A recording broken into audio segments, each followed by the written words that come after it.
จากมาด้วยราคาแม่ยายเราเป็นเคยถูกไม่ชังดังเป็นควายอกลูกผู้ชายแสนายามอับพับยากจน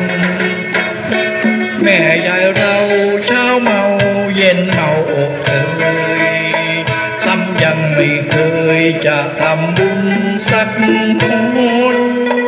อาบายามุกเล่าคลุกไว้ในดวงกระมนไม่มีมงคลเรือทนเรือผ่านเราหมดตัว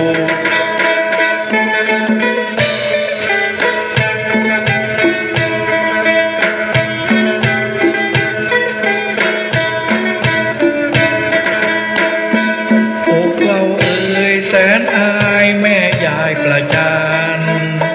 อยู่เมียให้ผ่านด่าประจานญาติผัวลูกเจ้าเฉยกับคิดเลยว่าไม่กลัวกับด่าตุนหัวรักผัวตนอยู่ก็รู้จิตใจพี่ชนองนี้มาภาษายากจนน้องยังสู่ทนกาตันอยู่ไปลูกกับผัวแม่ของตัวพ่อก็ไกลก่อนตัดสินใจทิ้งไปบนความรู้คุณแม่เธอ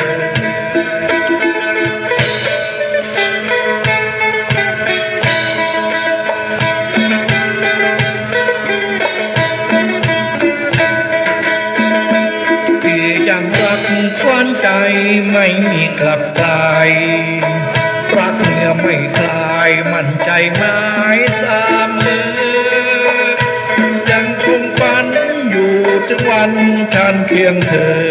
กอดนอนเธอระเมอว่ากอดนวลน้องแนบนอนตื่นภาวะน้องเอ๋ยมีโยกโศกใจน้ำตาปีไหลคำควรหาที่ยังรักปักสินใจในบางอ่อนที่จากเมียจรน้องยังอาวรณ์ทุกลมหายใจ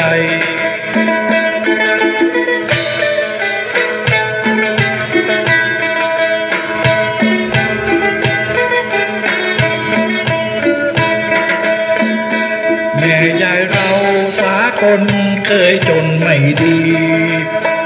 รักเคยมั่งมีประเพณีอะไรโลกก็หลงไม่คิดตรงอยากสิ้นใจไม่ว่าใครคนตายเมื่อไรจนหรือมั่งมี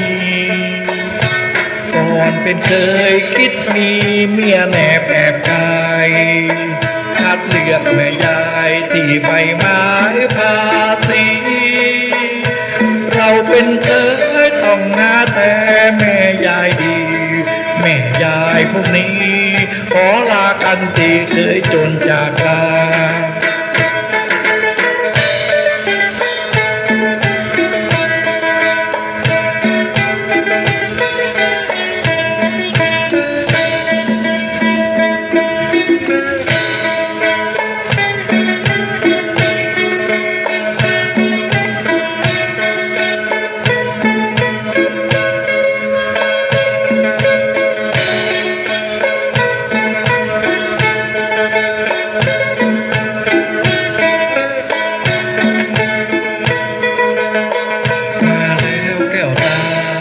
สัญญาให้ไว้ยังจำคุณนี้บาปนำที่มาไม่เจอนวนนางทั่วถิ่นพานาตามหาหมกทางเจ้าทิ้งสัญญาหรือนางที่อ้างว้างอารมณ์ไม่แม่เอ่ยใจเชยให้ช้ำวิญญาณนวลน้องไม่มายิ่งพาอุราระบมหรือเจ้าเราภัยบังไว้ซ่อนชมข้าขอจอมไตรประนมยอมสิ้นลมบวงสรวงจอมไตรเทพารักร่มใจสาขาสมพานางน้องมาให้ข้าเถอะนะพระ ใสมีน้ำตาการังรินจากใจขอหลั่งไว้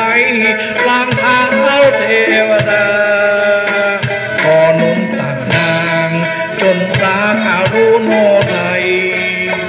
ยอมแม้นสิ้นใจเส้นสวงแด่ผัวเธอโอ้ยเจ้าแม่นเงาไม่เห็นเจ้ามา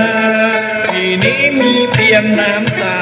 รินหลั่งรารากไม้ใสงาม